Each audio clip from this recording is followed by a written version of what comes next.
ਵਾਹਿਗੁਰੂ ਜੀ ਕਾ ਖਾਲਸਾ ਵਾਹਿਗੁਰੂ ਜੀ ਕੀ ਫਤਿਹ। ਮੈਂ ਅਮਰਵੀਰ ਸਿੰਘ ਪ੍ਰੋਗਰਾਮ ਸੱਚੋ ਸੱਚ ਵਿੱਚ ਆਪ ਸਭ ਦਰਸ਼ਕਾਂ ਦਾ ਸਵਾਗਤ ਕਰਦਾ ਹਾਂ। ਅੱਜ 11 ਮਾਰਚ 2014 29 ਫੱਗਣ ਨਾਨਕ ਸ਼ਾਹੀ ਸੰਮਤ 545 ਦਾ ਦਿਨ ਹੈ। ਮੇਰੇ ਨਾਲ ਸਾਡੇ ਹਰਮਨ ਪਿਆਰੇ ਡਾਕਟਰ ਅਮਰਜੀਤ ਸਿੰਘ ਜੀ ਬੈਠੇ ਹੋਏ ਹਨ। ਆਓ ਉਹਨਾਂ ਨਾਲ ਮਿਲ ਕੇ ਅੱਜ ਦਾ ਇਹ ਪ੍ਰੋਗਰਾਮ ਸ਼ੁਰੂ ਕਰੀਏ। ਡਾਕਟਰ ਸਾਹਿਬ welcome to the show. Thank you. Doctor ਸਾਹਿਬ, ਸਭ ਤੋਂ ਪਹਿਲਾਂ ਅੱਜ ਦਾ ਕੋਈ ਅਹਿਮ ਮੁੱਦਾ ਸਾਡੇ ਦਰਸ਼ਕਾਂ ਨਾਲ ਸਾਂਝਾ ਕਰੋ।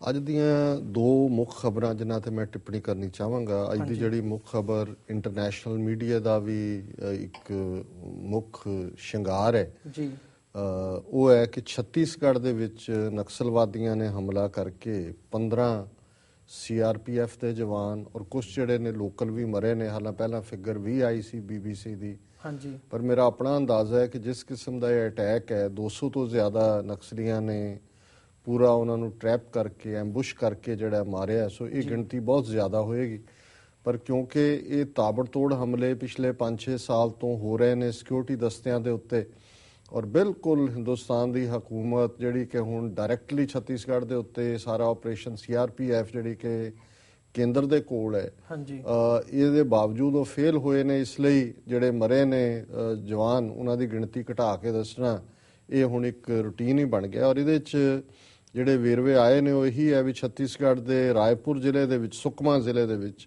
ਕਿਉਂਕਿ ਡੇਟ ਲਾਈਨ ਰਾਏਪੁਰ ਹੈ ਖਬਰ ਦੀ, ਪਰ ਇਹ ਸੁਕਮਾ ਜ਼ਿਲ੍ਹੇ 'ਚ ਜਿਹੜਾ ਉਹਨਾਂ ਨੇ ਘਾਤ ਲਾ ਕੇ ਹਮਲਾ ਕੀਤਾ, ਔਰ ਇਹਦੇ 'ਚ ਉਹਨਾਂ ਨੇ ਭਾਵੇਂ ਇਹ ਕਵਰ ਕਰਨ ਦਾ ਯਤਨ ਕੀਤਾ ਹੈ ਕਿ ਜੀ ਉੱਥੇ ਸੜਕ ਬਣ ਰਹੀ ਸੀ ਔਰ ਉਹਨਾਂ ਨੇ ਟਰੈਪ ਲੇ ਕੀਤਾ, ਪਰ ਇਹ ਫੈਕਟ ਹੈ ਕਿ ਜੇ ਇੰਨੀ ਵੱਡੀ ਗਿਣਤੀ ਦੇ ਵਿੱਚ ਅੱਜ ਵੀ ਨਕਸਲੀ ਹਮਲੇ ਹੋ ਰਹੇ ਨੇ, ਔਰ ਇਹਦੇ ਬਾਵਜੂਦ ਕਿ ਗ੍ਰੀਨ ਹੰਟ ਆਪਰੇਸ਼ਨ ਜਿਹੜਾ ਇੰਡੀਅਨ ਫੋਰਸਿਸ ਨੇ ਪਿਛਲੇ ਕਈ ਸਾਲਾਂ ਤੋਂ ਉੱਥੇ ਆਰੰਭਿਆ ਹੋਇਆ, ਜਿਹਦੇ 'ਚ ਜਹਾਜ਼ਾਂ ਦੀ ਵਰਤੋਂ ਵੀ ਕੀਤੀ ਜਾ ਰਹੀ ਹੈ, ਉਹਦੇ 'ਚ ਡਰੋਨ ਵੀ ਵਰਤੇ ਜਾ ਰਹੇ ਨੇ। ਹਾਲਾਂਕਿ ਸਾਨੂੰ ਪਾਕਿਸਤਾਨ ਦੇ ਹਵਾਲੇ ਨਾਲ ਤਾਂ ਪਤਾ ਹੈ ਵੀ ਅਮਰੀਕਨ ਫੌਜਾਂ ਕਬਾਇਲੀ ਇਲਾਕਿਆਂ 'ਚ ਡਰੋਨ ਇਸਤੇਮਾਲ ਕਰਦੀਆਂ ਨੇ, ਲੇਕਿਨ ਇੰਡੀਅਨ ਫੋਰਸਿਸ ਵੀ ਉੱਥੇ ਡਰੋਨ ਇਸਤੇਮਾਲ ਕਰ ਰਹੀਆਂ। ਇਹਦੇ ਬਾਵਜੂਦ ਨਕਸਲੀਆਂ ਦੇ ਉੱਤੇ ਇਹਨਾਂ ਦਾ ਕੋਈ ਕੰਟਰੋਲ ਨਹੀਂ ਹੈ। ਔਰ ਮੈਂ ਇਹ ਵੇਰਵਾ ਦੇਣਾ ਚਾਹੁੰਦਾ ਵੀ ਪਿਛਲੇ ਆਲਮੋਸਟ 5 ਸਾਲ ਦੇ ਵਿੱਚ ਕਿੰਨੇ ਹਮਲੇ ਜਿਹੜੇ ਨੇ, ਜਿਹਦੇ 'ਚ ਕਿ ਇਹ ਤਾਂ ਵੱਡੇ ਲੈਵਲ ਦੇ ਹਮਲੇ ਨੇ, ਛੋਟੇ ਤਾਂ ਰੋਜ਼ਾਨਾ ਹੀ ਉੱਥੇ, ਕਿਉਂਕਿ ਲੋਕਲ ਪੁਲਿਸ, ਉਹਨਾਂ ਦੀਆਂ ਦੂਸਰੀਆਂ ਫੋਰਸਿਸ, ਉਹ ਹੁਣ ਨਕਸਲਾਈਟਾਂ ਦਾ ਹੁਕਮ ਮੰਨਦੀਆਂ ਨੇ,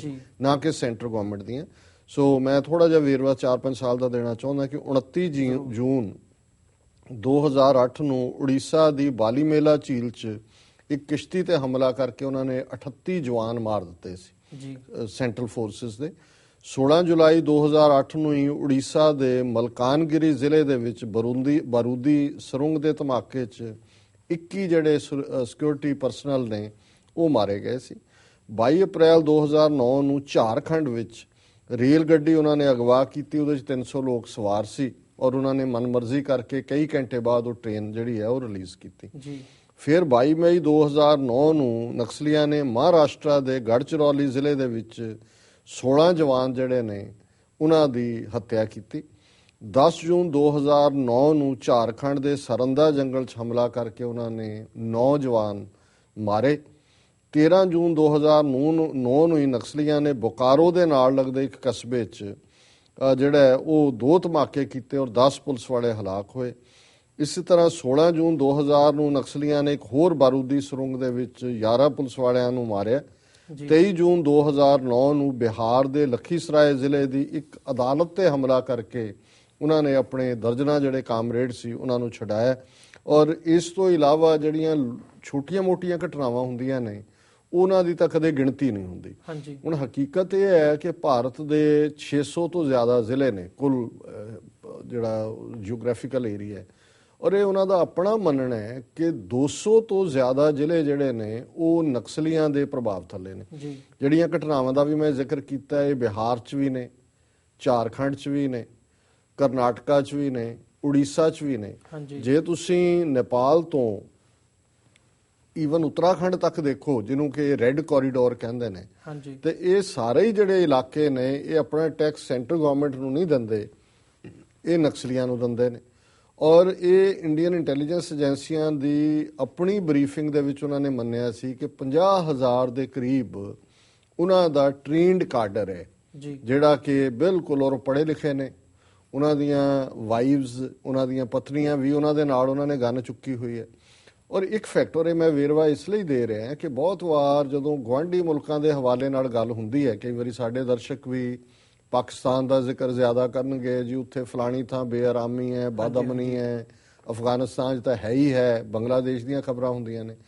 ਲੇਕਿਨ ਭਾਰਤ ਵਰਗਾ ਦੇਸ਼ ਜਿਹੜਾ ਕਿ ਲਗਭਗ ਹੁਣ 2 ਮਿਲੀਅਨ ਤੋਂ ਜ਼ਿਆਦਾ ਫੌਜ ਰੱਖ ਕੇ ਬੈਠਾ ਹੈ, ਕਿੰਨੇ ਉਹਨਾਂ ਨੇ ਸਖਤ ਕਾਨੂੰਨ ਬਣਾਏ ਨੇ। ਪਹਿਲਾਂ ਟਾਡਾ ਸੀ, ਫਿਰ ਪੂਟਾ ਬਣਾਇਆ, ਹੁਣ ਅਨਲਾਫੁਲ ਐਕਟੀਵਿਟੀਜ਼ ਐਕਟ ਦੇ ਥੱਲੇ ਹਜ਼ਾਰਾਂ ਨੂੰ ਚੁੱਕ ਕੇ ਅੰਦਰ ਦਿੱਤਾ ਹੋਇਆ, ਜਿਹਦੇ ਨਾਲ ਵੀ ਸਿਆਸੀ ਵਿਰੋਧ ਹੈ ਉਹਨੂੰ ਅੰਦਰ ਦੇ ਦਿੰਦੇ ਨੇ। ਪਰ ਇਹਦੇ ਬਾਵਜੂਦ ਜੇ 50,000 ਕਾਡਰ ਵਾਲੀ ਇੱਕ ਧਿਰ 1/3 ਭਾਰਤ ਦੇ ਉੱਤੇ ਕਬਜ਼ਾ ਕਰਕੇ ਬੈਠੀ ਹੈ, ਤੇ ਫਿਰ ਭਾਰਤ ਦੇ ਵਿੱਚ ਸਭ ਅੱਛਾ ਨਹੀਂ ਹੈ। ਇਹ ਪ੍ਰਭਾਵ ਦੇਣਾ ਕਿ ਜੀ ਲੋਕਤੰਤਰ ਥੱਲੇ ਉੱਥੇ ਜਿਹੜਾ ਉਹ ਦੁੱਧ ਦਹੀਂ ਦੀਆਂ ਨਦੀਆਂ ਵਗ ਰਹੀਆਂ ਤੇ ਲੋਕ ਸ਼ਹਿਦ ਖਾਂਦਿਆਂ ਹੀ ਉੱਠਦੇ ਨੇ ਤੇ ਸ਼ਹਿਦ ਖਾਂਦਿਆਂ ਹੀ ਜੰਮਦੇ ਆ, ਸ਼ਹਿਦ ਖਾਂਦਿਆਂ ਹੀ ਮਰਦੇ ਨੇ। ਸੋ ਇਹ ਗੱਲ ਨਹੀਂ ਹੈ। ਔਰ ਦੂਸਰੀ ਗੱਲ, ਜੇ ਤੁਸੀਂ ਕਿਉਂਕਿ ਬਹੁਤ ਸਾਰੇ ਇਲਾਕੇ ਤਾਂ ਇਹ ਐਸੇ ਨੇ ਜਿੱਥੇ ਪੱਛਮੀ ਜਾਂ ਅਮਰੀਕਨ ਪੱਤਰਕਾਰਾਂ ਨੂੰ ਜਾਣ ਹੀ ਨਹੀਂ ਦਿੱਤਾ ਜਾਂਦਾ, ਤਾਂ ਕਿ ਉੱਥੋਂ ਦੀ ਹਕੀਕਤ ਕੀ ਹੈ ਇਹ ਸਾਹਮਣੇ ਆਏ। ਪਰ ਇਹ ਇੱਕ ਫੈਕਟ ਹੈ ਕਿ ਇਹ ਜਿਨ੍ਹਾਂ ਨੂੰ ਨਕਸਲਾਈਟ ਜਾਂ ਮਾਓਵਾਦੀ ਜਾਂ ਖੱਬੇ ਪੱਖੀ ਜਾਂ ਕੁਝ ਹੋਰ ਨਾਂ ਦਿੱਤੇ ਜਾਂਦੇ ਨੇ, ਇਹਨਾਂ ਚੋਂ 90% ਜਿਹੜੇ ਲੋਕ ਨੇ ਉਹ ਜਾਂ ਤਾਂ ਟਰਾਈਬਲ ਨੇ, ਆਦੀਵਾਸੀ ਨੇ, ਤੇ ਜਾਂ ਦਲਿਤ ਨੇ। ਔਰ ਹੁਣ ਕੁਝ ਕਰਨਾਟਕਾ ਔਰ ਨਾਲ ਲੱਗਦੀਆਂ ਸਟੇਟਾਂ ਦੇ ਥੋੜੇ ਬਹੁਤ ਮੁਸਲਮਾਨ ਬੱਚੇ ਵੀ ਸ਼ਾਮਲ ਹੋ ਰਹੇ ਨੇ। ਕਾਰਨ ਇਹ ਹੈ ਕਿ ਹਿੰਦੂ ਬਹੁ ਗਿਣਤੀ ਦਾ ਇੰਨਾ ਗਲਬਾ ਹੈ ਕਿ ਉਹਨਾਂ ਨੇ ਆਮ ਲੋਕਾਂ ਨੂੰ, ਦਲਿਤਾਂ ਨੂੰ ਤਾਂ ਵੈਸੇ ਹੀ ਉਹਨਾਂ ਨਾਲ ਬਦਸਲੂਕੀ ਦਾ 4000 ਸਾਲ ਦੀ ਹੈ, ਲੇਕਿਨ ਆਦੀਵਾਸੀ ਜਿਹੜੇ ਟਰਾਈਬਲ ਲੋਕ ਨੇ, ਹੁਣ ਜਿਹੜੀ ਇੰਡੀਅਨ ਸਿਸਟਮ ਹੈ ਕਮਰਸ਼ੀਅਲ ਮਾਡਲ, ਇਹ ਰਲ ਗਏ ਅਮਰੀਕਨਾਂ ਦੇ ਮਲਟੀਨੈਸ਼ਨਲਸ ਨਾਲ। ਹੁਣ ਇਹ ਜਿੰਨੀ ਬੈਲਟ ਹੈ ਉੜੀਸਾ ਦੀ, ਆਂਧਰਾ ਦੀ ਔਰ ਇਹ ਝਾਰਖੰਡ ਦੀ, ਇਹਦੇ 'ਚ ਬਹੁਤ ਜ਼ਿਆਦਾ ਜਿਹੜੇ ਨੇ ਉਹ ਮਿਨਰਲ ਨੇ। ਕਿਤੇ ਤਾਂਬਾ ਹੈ, ਕਿਤੇ ਚਾਂਦੀ ਹੈ, ਕਿਤੇ ਕਾਪਰ ਹੈ, ਕਿਤੇ ਬਾਕਸਾਈਟ ਹੈ, ਕੋਈ ਹੋਰ ਹੈ। ਹੁਣ ਉਹ ਪਹਾੜੀਆਂ ਦੀਆਂ ਪਹਾੜੀਆਂ, ਜੰਗਲਾਂ ਦੇ ਜੰਗਲ ਜਿਹੜੇ ਨੇ, ਇੰਡੀਅਨ ਗਵਰਨਮੈਂਟ ਨੇ ਮਲਟੀਨੈਸ਼ਨਲਸ ਨਾਲ ਡੀਲਸ ਬਣਾ ਕੇ ਇਹਨਾਂ ਨੂੰ ਦੇ ਦਿੱਤੇ ਨੇ, ਉਹ ਲੋਕ ਬੇਘਰ ਕਰ ਦਿੱਤੇ ਨੇ। ਹੁਣ ਜਦੋਂ ਤੁਹਾਡੇ ਕੋਲ ਕੁਝ ਵੀ ਨਹੀਂ ਤਾਂ ਫਿਰ ਤੁਸੀਂ ਆਪਣੀ ਸਰਵਾਈਵਲ ਦੇ ਲਈ ਲੜੋਗੇ। ਸੋ ਉਹਨਾਂ ਦਾ 90% ਕਾਡਰ ਇਹਨਾਂ ਚੋਂ ਆਉਂਦਾ, ਔਰ ਬਹੁਤ ਸਾਰੇ ਜਿਹੜੇ ਨੇ ਉਹਨਾਂ ਚੋਂ, ਉਹਨਾਂ ਦਾ ਈਵਨ ਪੜ੍ਹੇ ਲਿਖੇ ਲੋਕ ਵੀ। ਔਰ ਜਦੋਂ ਅਸੀਂ ਇਹ ਦੇਖਦੇ ਹਾਂ ਕਿ ਜੀ ਉਹਨਾਂ ਦੇ ਵਿੱਚ ਉਹਨਾਂ ਦਾ ਇੱਕ ਬੁੱਧੀਜੀਵੀ ਵਰਗ ਹੈ, ਬੁੱਧੀਜੀਵੀ ਵਰਗ ਕੋਈ ਉਹਨਾਂ ਚੋਂ ਸਿੱਧੇ ਹੈ ਕਿ ਨਹੀਂ, ਲੇਕਿਨ ਈਵਨ ਹਿੰਦੂ ਬਹੁ ਗਿਣਤੀ ਦੇ ਵਿੱਚ ਵੀ ਜਿਹੜੇ ਕੁਝ ਬੌਧਿਕ ਲੈਵਲ ਰੱਖਣ ਵਾਲੇ ਲੋਕ ਨੇ, ਇਮਾਨਦਾਰ ਨੇ, ਉਹ ਇਹ ਸਮਝਦੇ ਨੇ ਵੀ ਇਹਨਾਂ ਨਾਲ ਧੱਕਾ ਹੋ ਰਿਹਾ। ਹੁਣ ਅਰੁਣਧਾਤੀ ਰॉय ਕੋਈ ਦਲਿਤ ਤਾਂ ਨਹੀਂ ਹੈ, ਜਾਂ ਉਹ ਕੋਈ ਉਸ ਬੈਲਟ ਤੋਂ ਤਾਂ ਨਹੀਂ ਹੈ, ਕੇਰਲਾ ਦੀ ਜੰਮੀ ਹੈ, ਕ੍ਰਿਸਚਨ ਹੈ, ਲੇਕਿਨ ਉਹ ਸਭ ਤੋਂ ਬੁਲੰਦ ਆਵਾਜ਼ ਹੈ ਉਹਨਾਂ ਦੇ ਹੱਕ ਦੇ ਵਿੱਚ, ਟਰਾਈਬਲ ਲੋਕਾਂ ਦੇ, ਕਿਉਂਕਿ ਉਹਨੂੰ ਪਤਾ ਹੈ, ਔਰ ਹਰ ਕੋਈ ਇਮਾਨਦਾਰ ਬੁੱਧੀਜੀਵੀ ਇਹ ਸਮਝਦਾ ਹੈ ਕਿ ਕਿਵੇਂ ਇਹਨਾਂ ਲੋਕਾਂ ਨੂੰ ਡਿਪਰਾਈਵ ਕੀਤਾ ਜਾ ਰਿਹਾ ਉਹਨਾਂ ਦੀਆਂ ਜ਼ਮੀਨਾਂ ਤੋਂ, ਕਿਵੇਂ ਦੂਸਰਿਆਂ ਨੂੰ ਉਸ ਦੇ ਉੱਤੇ ਜਿਹੜਾ ਉਹਦਾ ਕਬਜ਼ਾ ਦਵਾਇਆ ਜਾ ਰਿਹਾ। ਸੋ ਅਸੀਂ ਸਮਝਦੇ ਹਾਂ ਵੀ ਇਸ ਸੋ ਕਾਲਡ ਭਾਰਤ ਦੇ ਵਿੱਚ, ਲੋਕਤੰਤਰੀ ਭਾਰਤ ਦੇ ਵਿੱਚ ਸਭ ਅੱਛਾ ਨਹੀਂ ਹੈ। 1/3 ਨਕਸਲੀਆਂ ਕੋਲ ਹੈ। ਹੁਣ ਜੇ ਅਸੀਂ ਨਾਰਥ ਈਸਟ ਦੀਆਂ ਸਟੇਟਾਂ ਦੀ ਗੱਲ ਕਰੀਏ ਜਿਹਦੇ 'ਚ ਰੀਚ ਹੀ ਨਹੀਂ ਹੈ, ਬਾਹਰਲੇ ਲੋਕ ਜਾ ਹੀ ਨਹੀਂ ਸਕਦੇ, ਅਸਾਮ ਹੋਏ, ਨਾਗਾਲੈਂਡ ਹੋਏ, ਮਨੀਪੁਰ ਹੋਏ, ਮਿਜ਼ੋਰਮ ਹੋਏ, ਅਰੁਣਾਚਲ ਪ੍ਰਦੇਸ਼ ਹੋਏ, ਤ੍ਰਿਪੁਰਾ ਹੋਏ, ਇਹ ਸਾਰੀਆਂ ਉਹ ਸਟੇਟਾਂ ਨੇ ਜਿਨ੍ਹਾਂ ਦੇ ਵਿੱਚ ਲਗਾਤਾਰਤਾ ਨਾਲ ਜਦੋਂ ਉੱਥੇ ਹੁੰਦਾ ਖਬਰ ਹੀ ਹੁੰਦੀ ਹੈ 2 ਮਹੀਨੇ ਬਾਅਦ ਕਿ ਜੀ ਫਲਾਣੀ ਥਾਂ ਉਹਨਾਂ ਨੇ, ਅਸਾਮ ਫਲਾਣੇ ਨੇ ਮਾਰ ਦਿੱਤੇ ਜਾਂ ਫਲਾਣੇ ਨੇ ਮਾਰ ਦਿੱਤੇ। ਹੁਣ ਇਹਨਾਂ ਨਕਸਲੀਆਂ ਤੋਂ ਇਲਾਵਾ ਜਿਹੜੀ ਦੂਸਰੀਆਂ ਵਿਦਨ ਲੋਕਲ ਮੂਵਮੈਂਟਸ ਚੱਲਦੀਆਂ, ਦਹਿਸ਼ਤਗਰਦ ਗਰੁੱਪ ਕਹਿ ਲਓ ਜਾਂ ਲੋਕ, ਉਹ ਇੱਕ ਵੱਖਰੀ ਕਹਾਣੀ ਹੈ। ਹੁਣ ਜੇ 1/3 ਨਕਸਲੀਆਂ ਕੋਲ ਹੈ, ਨਾਰਥ ਈਸਟ ਦੀਆਂ 7 ਸਟੇਟਾਂ ਜਿਹੜੀਆਂ ਨੇ ਉਹਨਾਂ ਦੇ ਵਿੱਚ ਅਮਨ ਚੈਨ ਨਹੀਂ ਹੈ, ਕਸ਼ਮੀਰ ਵਾਦੀ ਦੇ ਵਿੱਚ 7 ਲੱਖ ਫੌਜ ਹੈ, ਜਿਹੜੀ ਹਾਈਐਸਟ ਕੰਸੈਂਟ੍ਰੇਸ਼ਨ ਹੈ ਫੌਜ ਦੀ। ਈਵਨ ਇਜ਼ਰਾਈਲ ਦੀ ਵੀ ਇੰਨੀ ਫੌਜ ਫਲਸਤੀਨ 'ਚ ਨਹੀਂ ਹੈ ਜਿੰਨੀ ਕਿ ਕਸ਼ਮੀਰ ਦੇ ਵਿੱਚ ਹੈ। ਤੇ ਪੰਜਾਬ ਦਾ ਹਾਲ ਇਹ ਹੈ ਵੀ ਪੰਜਾਬ 'ਚ ਤਾਂ ਪਰਮਾਨੈਂਟ ਫੌਜੀ ਛਾਉਣੀਆਂ ਹੀ ਬਣਾ ਦਿੱਤੀਆਂ ਵੈਸਟਰਨ ਕਮਾਂਡ ਦੇ ਨਾਂ ਥੱਲੇ। ਪੰਜਾਬ 'ਚ ਤੁਸੀਂ 15 ਮੀਲ ਜਾਓ ਤੇ ਫੌਜੀ ਛਾਉਣੀ ਹੈ। ਇੱਕ ਜ਼ਮਾਨਾ ਸੀ ਅੰਗਰੇਜ਼ਾਂ ਦੇ ਜ਼ਮਾਨੇ 'ਚ ਫਿਰੋਜ਼ਪੁਰ ਛਾਉਣੀ ਸੀ ਜਾਂ ਜਲੰਧਰ ਛਾਉਣੀ ਸੀ। ਹੁਣ ਤੁਸੀਂ ਜਲੰਧਰੋਂ ਸੂਰਾਨਸੀ ਤੋਂ ਸ਼ੁਰੂ ਕਰ ਲਓ, ਅੰਮ੍ਰਿਤਸਰ ਤੱਕ ਆਉਂਦੇ ਆ, ਤੁਹਾਡੀਆਂ ਰਸਤੇ ਦੇ ਵਿੱਚ ਛਾਉਣੀਆਂ ਨੇ। ਇੱਧਰ ਬਠਿੰਡਾ, ਸੰਗਰੂਰ, ਕਿੰਨਾ ਇਲਾਕਾ ਜਿਹੜਾ ਇਹਨਾਂ ਨੇ ਦੱਬ ਲਿਆ ਜੀ ਫੌਜੀ ਛਾਉਣੀਆਂ ਨੇ। ਸੋ ਉਹ ਤਾਂ ਪੱਕੀ ਫੌਜ ਸਟੇਸ਼ਨ ਕਰ ਦਿੱਤੀ ਵੀ ਸਿੱਖਾਂ ਨੂੰ ਤਾਂ ਸਿਰ ਚੁੱਕਣ ਹੀ ਨਹੀਂ ਦੇਣਾ ਹੈ ਪੰਜਾਬ 'ਚੋਂ। ਔਰ ਇਸ ਤੋਂ ਇਲਾਵਾ ਕਿੰਨੇ ਸਿਕਿਉਰਿਟੀ ਦਾ। ਸੋ ਜਿਸ ਹਕੂਮਤ ਦੇ ਥੱਲੇ ਜਾਂ ਜਿਸ ਸਿਸਟਮ ਦੇ ਵਿੱਚ ਇੰਨੀ ਫੌਜ ਰੱਖ ਕੇ ਵੀ ਲੋਕ ਹਥਿਆਰ ਚੁੱਕ ਲੈਣ, ਤੇ ਫਿਰ ਉੱਥੇ ਸਭ ਅੱਛਾ ਨਹੀਂ ਹੈ।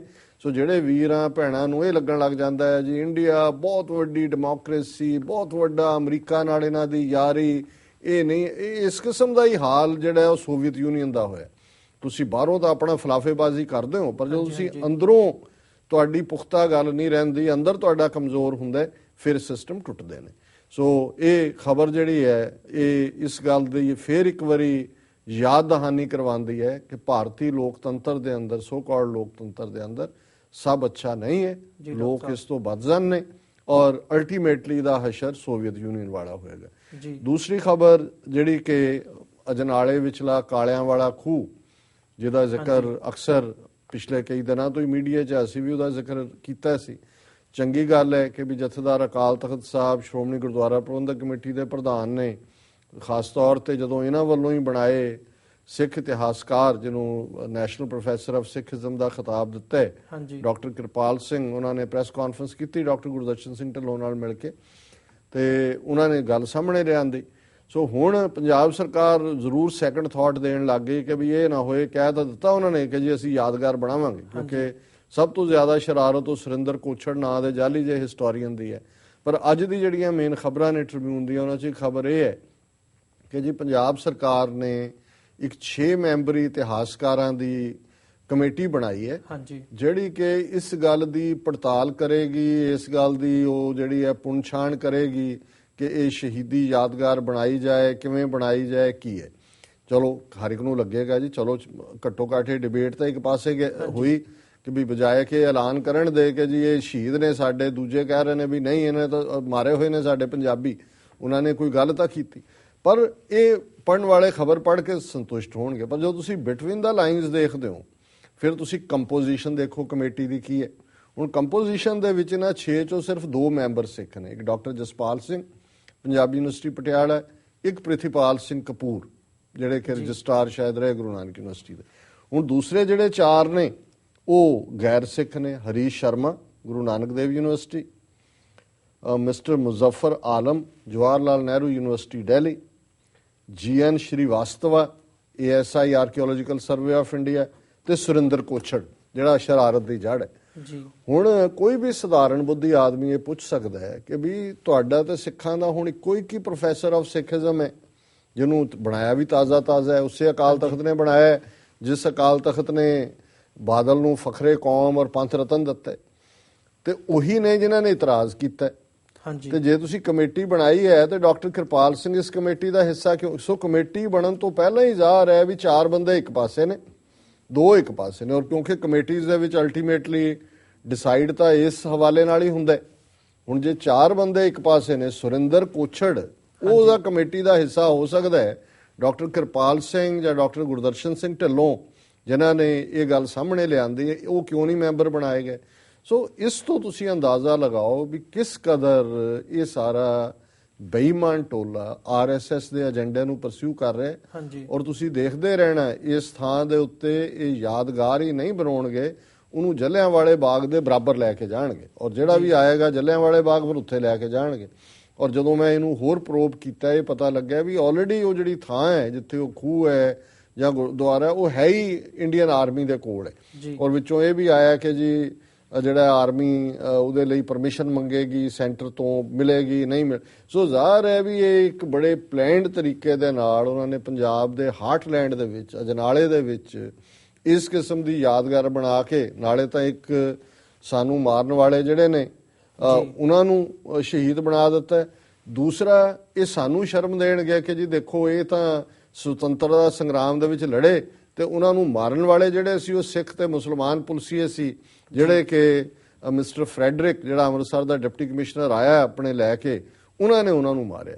ਸੋ ਇਹਦੇ ਬਾਵਜੂਦ ਜੇ ਸਾਡਾ ਇਹੀ ਹਾਲ ਹੈ ਕਿ ਵੀ ਅਸੀਂ ਅਕਲ ਦੇ ਨਾਲ ਹੀ ਵੈਰ ਰੱਖਣਾ, ਅਸੀਂ ਇਹ ਸਮਝਣਾ ਹੀ ਨਹੀਂ ਹੈ ਵੀ ਜ਼ਾਲਮ ਕੌਣ ਹੈ ਤੇ ਆਪਣਾ ਕੌਣ ਹੈ, ਸ਼ਹੀਦ ਕੌਣ ਹੈ ਤੇ ਕੌਣ ਜਿਹੜਾ ਉਹ ਉਹਨਾਂ ਜਿਨ੍ਹਾਂ ਨੂੰ ਅੱਜ ਸ਼ਹੀਦ ਬਣਾਇਆ ਜਾ ਰਿਹਾ ਉਹਨਾਂ ਦਾ ਰੋਲ ਕੀ ਸੀ। 1846 ਦੀ ਸਭਰਾਵਾਂ ਦੀ ਜੰਗ ਹੋਏ, ਮੁਦਕੀ ਦੀ ਲੜਾਈ ਹੋਏ, ਫਿਰੋਜ਼ ਸ਼ਾਹ ਦੀ ਹੋਏ, ਇਹ ਨੇਟਿਵ ਇਨਫੈਂਟਰੀ ਜਿਹੜੀ ਹੈ ਇਹਨਾਂ ਦੀ ਉਹਦੇ 'ਚ ਸ਼ਾਮਲ ਸੀ ਨਾ ਤਿੰਨਾਂ ਹੀ ਲੜਾਈਆਂ ਦੇ ਵਿੱਚ, ਇਹਦੇ ਸਬੂਤ ਸਾਹਮਣੇ ਨੇ। ਸੋ ਅੱਜ ਸਗੋਂ ਇਸ ਮੁੱਦੇ ਦੇ ਉੱਤੇ ਡਾਕਟਰ ਗੁਰਦਰਸ਼ਨ ਸਿੰਘ ਢਿੱਲੋਂ ਦੇ ਨਾਲ ਸਪੈਸ਼ਲ ਗੱਲਬਾਤ ਵੀ TV 84 ਨਿਊਜ਼ ਡਿਸਕਸ਼ਨ ਦੇ ਵਿੱਚ ਹੋਏਗੀ। ਹਾਂਜੀ, ਹੁਣ ਸਾਡਾ ਪ੍ਰੋਗਰਾਮ ਖਤਮ ਹੋਣ ਤੋਂ ਅੱਧਾ ਘੰਟਾ ਬਾਅਦ ਇਹ ਵਿਚਾਰ ਹੁੰਦੀ ਹੈ। ਜੀ। ਸੋ ਅਸੀਂ ਇਹ ਕਰਾਂਗੇ ਗੁਜ਼ਾਰਿਸ਼ ਆਪਣੇ ਦਰਸ਼ਕਾਂ ਨੂੰ ਕਿ ਉਹ ਜ਼ਰੂਰ ਇਸ ਪ੍ਰੋਗਰਾਮ ਨੂੰ ਵੀ ਦੇਖਣ। ਹਾਂਜੀ ਵਿਊਅਰਸ, ਹੁਣ ਸਮਾਂ ਹੋ ਗਿਆ ਹੈ ਬ੍ਰੇਕ ਦਾ। ਤੁਸੀਂ ਸਾਡੇ ਨਾਲ ਇਸੇ ਤਰ੍ਹਾਂ ਬਣੇ ਰਹੋ। ਅਸੀਂ ਮਿਲਦੇ ਹਾਂ ਇੱਕ ਛੋਟੇ ਜਿਹੇ ਬ੍ਰੇਕ ਤੋਂ ਬਾਅਦ।